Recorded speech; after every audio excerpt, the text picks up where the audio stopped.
it is. Do you like my coffee cup, by the way? I do. Do you know what that is? Seagulls? Mine. Oh, seagulls fighting over something? Oh, yeah, but it's from a movie. Nope, don't know.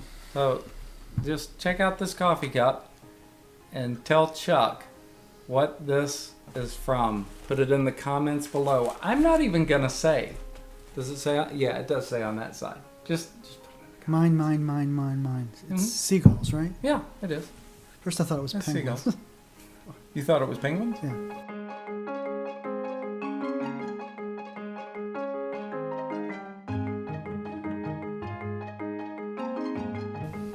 Hey everybody, welcome to Tabletop Coffee, where we are bold and never bitter. Never ever better. Never ever bitter.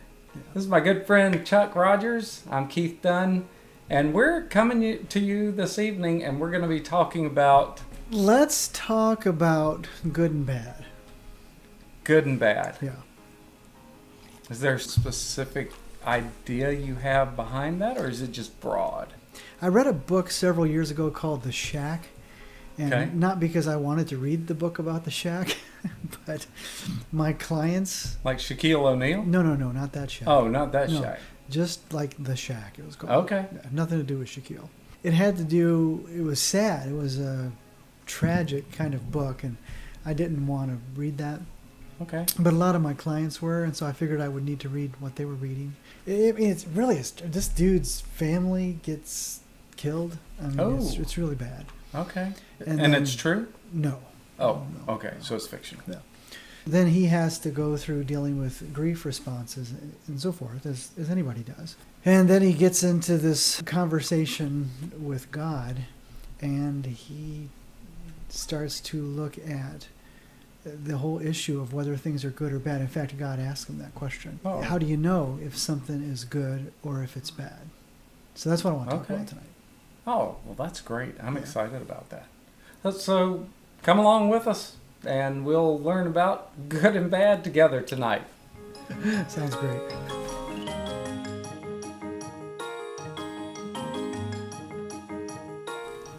This guy in this book, The Shack, his family's just tragically killed, and so he goes out and has this encounter with God,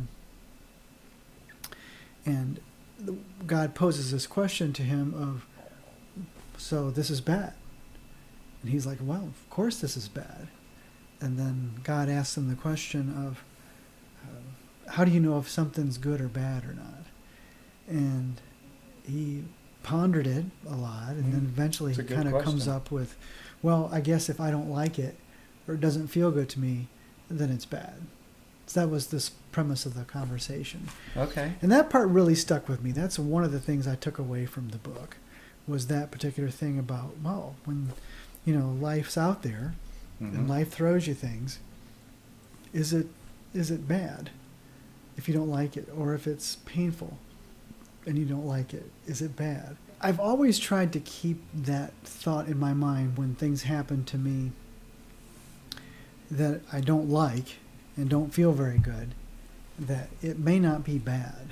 It may just be unpleasant at the time. Okay. And it may be bad, right? But it also may be good. Right.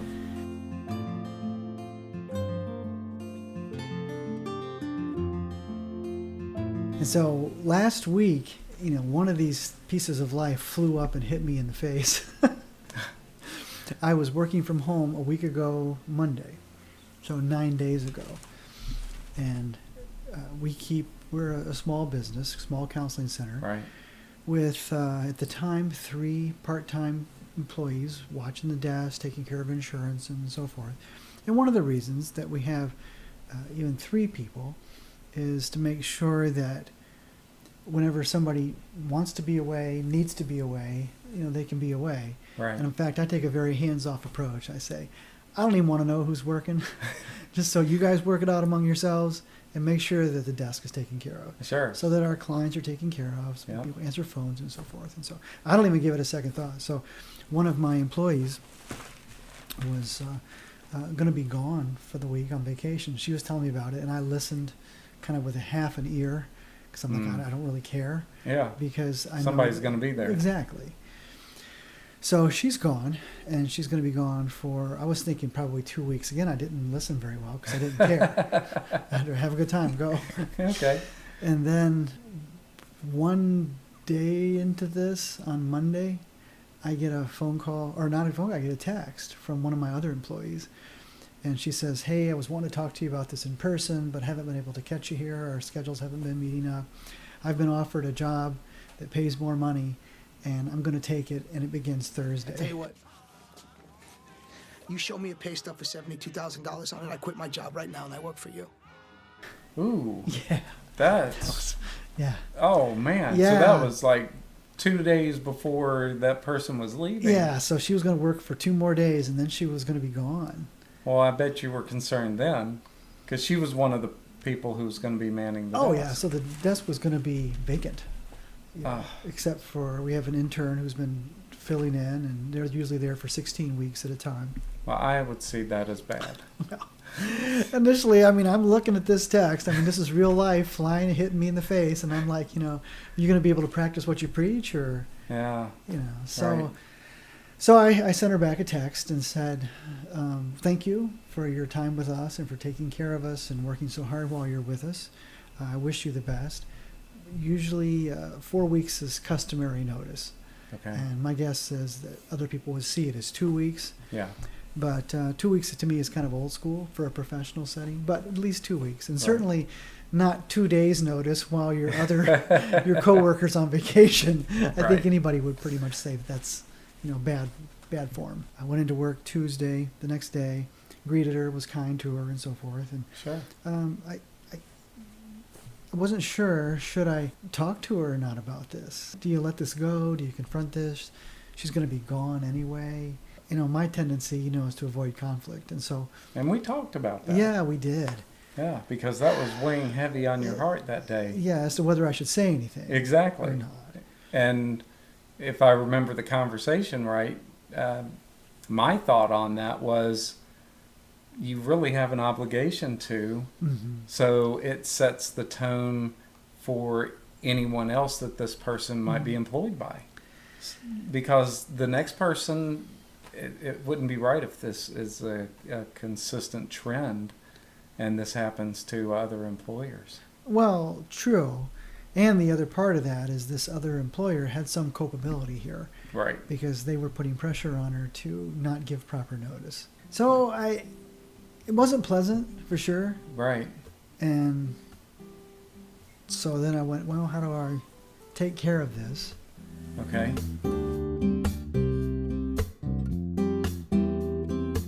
So I called the intern that we really liked, Yeah. offered her a job, Okay. and she took it That's great. and decided to go ahead and start paying her, put her on payroll immediately, as opposed to working out her internship, just for free. She had to be ecstatic. Oh, about she was that. grateful. She wanted. She's going to be in the area for a few years, finishing up school. And so we get we get an employee who's already been trained for probably 10 or 12 weeks. Well, probably close to 14 weeks now. She's got a lot of hours in with us. Okay. So we know who we're getting. Right. It's not just an hour's interview or not looking at a resume. We've watched her and listened to her and built a relationship with her. So we've got somebody who's already mostly trained and somebody who really has a good head and a good heart and a good work ethic, very skilled. So she was grateful to come on. She even stayed and worked, as long as I needed her to, but she had to be out of town Thursday afternoon Okay. of last week because she was going to be gone Thursday afternoon and Friday. She rallied around, called a former employee, and they came in and they brought lunch and they were all excited to be able to take care of me and our company and to help me out. They had a great time on Thursday afternoon. And I was trying to figure out too, how do I cover Friday because it's going to be vacant. Right. Well, you were planning on covering Friday yourself. Yeah, I was. I mean, I had a few sessions during the day, but I was going to try to do double duty. And so then I just thought I had a plan how I was going to do it. I had a just kind of a check in my spirit about doing that. Okay. So I reached out to Star and to Gina, who were going to come in Thursday, and says, I hate to impose on people. Yeah. Yeah. I was like, no pressure, but is there any way you guys could stay Friday as well? And Star goes, I can stay till 3 o'clock. Okay. And so it was all of a sudden covered, and Gina ended up being able to arrange it so she could be there as well. And so I had two wonderful people working in the office on Friday. The rest of the staff were in there yucking it up. I could hear them from inside my office with the door closed. I opened the door. One of the other therapists was in there, and she said, "We're having a party in here." I said, "I know, Right. It sounds like it." They were so excited to see these other people. So it took something that was really felt bad early in the week and turned out to be just the most blessed moment, because It really was. not only did you feel like you might be imposing, but you learned through that process that Yeah. you're not I imposing. wasn't. That was something they were excited to be able to do for you. They were, and I thanked them both, and I said, "You guys, thank you so much for jumping in, for helping me out, for taking such good care of me, taking care of us." And Star says, "Well, we wouldn't do it if we didn't love you." Right. And I said, "I know that." Yeah. I felt so blessed and so grateful. And then we're covered. It's just, it was an issue that was there, and fortunately, this one just went away very quickly. Right. So it was something that was unpleasant to begin with, and then it turned out to be really good, and I ended up with a really, really super good employee as well. How could it have worked out any better? It was orchestrated. It was. I think And so. you didn't have... It felt bad at first, Mhm. but it was meant for the good. It really was. And so then that's just more proof in the pudding for me Right. that whenever something happens that doesn't feel good, I need to be able to look at it and say, it doesn't feel good. This is not pleasant. We're not polishing a turd here. We're actually calling it what it is.